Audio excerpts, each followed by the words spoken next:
I absolutely love yoga. One thing I love more than yoga is being able to move my body with ease. And that means that I've had to learn many different ways of moving my body. These are a couple of exercises I learned from my friend Drew from Navina last year that have helped rehabilitate my lower back in particular. Often when our lower back is sore and tender, again, it's off because kind of forces are pulling on it from different directions, and it's not always stretching that we need. Often it's strengthening exercises. So we talk a lot about stretching hamstrings in yoga, but one of the things we need to do to have a strong lower back in particular is strengthen our hamstrings. So another muscle that's often blamed for lower back pain as it can become chronically short and tight is the iliopsoas muscle. So these are two exercises that I bring into my daily movement exercise over the past year or so that's helped incredibly, and I hope it helps you too. If you need to use a wall for a little extra stability, go find a wall and place your hand against it on the one side. We're going to be moving from one side to the other and doing some repetitive movement through here to isolate and activate the hamstrings as well as the iliopsoas muscle to give it some extra strength. So when you're ready, just placing your left foot on the ground. Again, you can place your hands on your hips so you know where they are, or place your hand against the wall. You're going to lift your right knee up as high as you can. Try to keep your foot fairly relaxed, but bring your foot in as deeply towards your buttock as you can, and then pressing your right knee back, and pressing back as far as you can without beginning to kind of arch your lower back or hinge forward. So we want really clean, controlled movement. Again, lifting your right knee as high as you're able to. Keep your foot tucked in towards your buttock, and then pressing your right knee back in line with your left, only as far as you can go without arching or rounding your back. And 3 more times on that side. Lifting your right knee, squeeze your foot in towards your buttock, bring your right knee back in line with your left, and press back. 2 more on that side. Lifting your right knee, squeeze your foot in, bring your right knee back in line with your left, and press back. And 1 last time, lifting your right knee, squeeze your foot in, bring your right knee back in line with your left, and press back. Okay, releasing. Now, one of the things that can often come up is a cramping sensation. And I will, like Drew remind me, remind you that cramping is not necessarily a bad thing. Often it's an indicator that the muscle is just not used to the work, which means you need to do more of it. So switching sides, again, using a wall for stability if you wish. 5 times on this side. Lifting your left knee as high as you're able to without hitching your hip. Squeeze your foot in towards your butt, and then pressing your left knee back in line with your right. Again, pressing back only as far as you can without hinging, tilting, or rounding your back. 4 more times. Lifting your left knee, squeeze your foot in, bring your left knee in line with your right, and press back. And 3 more.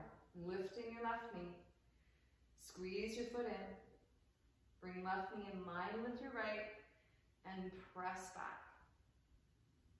And again, lifting your left knee, foot in, bring your left knee in line with your right, and press back. And then releasing. You can just kind of bring your feet wider than hip distance apart and circle out your hips a little bit. And then circle in the other direction. It's kind of like dancing, only different. Now this next one, to isolate and activate into the psoas muscle, we need to be fairly specific with the movement. So rooting down into your left foot, you lift your right knee, again as high as you're able to without shifting your hip up. Keep your knee in line with your hip point so that it's not flaring to the outside already. Lifting as high as you're able to, tilt from knee to ankle, keeping your knees still in line with your hip, and then lift a little bit higher. Again, you want to make sure that you're not arching or rounding your back to accommodate for the lifting of your leg, and using a wall beside you is absolutely suggested. Bring your knee back in line and back down to the ground. 4 more times on that side, as long as I get my counting right. So lift your right knee, keep your knee in line with your hip, tilt from knee to ankle, and lift a little bit higher. You also want to make sure you can breathe, and even doing this and walking you through it, I'm starting to notice and feel the work. Bring your knee back in line and foot back down to the ground. 3 more times.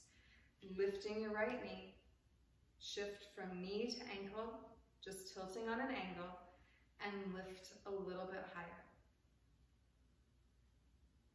Bring your knee back in line and back down to the ground. 1 more time. Lifting your right knee, tilt from knee to ankle, lift a little bit higher, and then bring it back in line and down to the ground. I think I am having a lot of trouble with counting today. It must be the wind. So if I missed one on that side, please take a moment and do 1 more. So we're going to switch to the other side, rooting down into your right foot. Lift your left knee. Again, keep your knee in line with your hip. Tilt from knee to ankle and lift your leg a little bit higher. Bring your knee back in line and your foot back down to the ground. I'm just going to turn to the side so you can see a little bit differently. So again, lifting your left knee, tilt from knee to ankle, lift your leg a little bit higher, bring your foot back in line, and your foot back down to the ground. 2 more times on that side. Lifting your left knee, tilt from knee to ankle, lift your leg a little bit higher, keep breathing, bring your foot back in line, and down to the ground. And last time. Lifting your left knee, tilt from knee to ankle, keep your knee in line with your hip point, and then lift a little bit higher. Bring your knee back in line and your foot down to the ground. Bring your feet wider than hip distance apart. And again, just circle out your hips a little bit. So again, those are 2 exercises that you can use to isolate and activate the body of your hamstrings and the strength and the iliopsoas muscle, so that your lower back is a little happier with you and you're a little happier with the world around you. See you soon.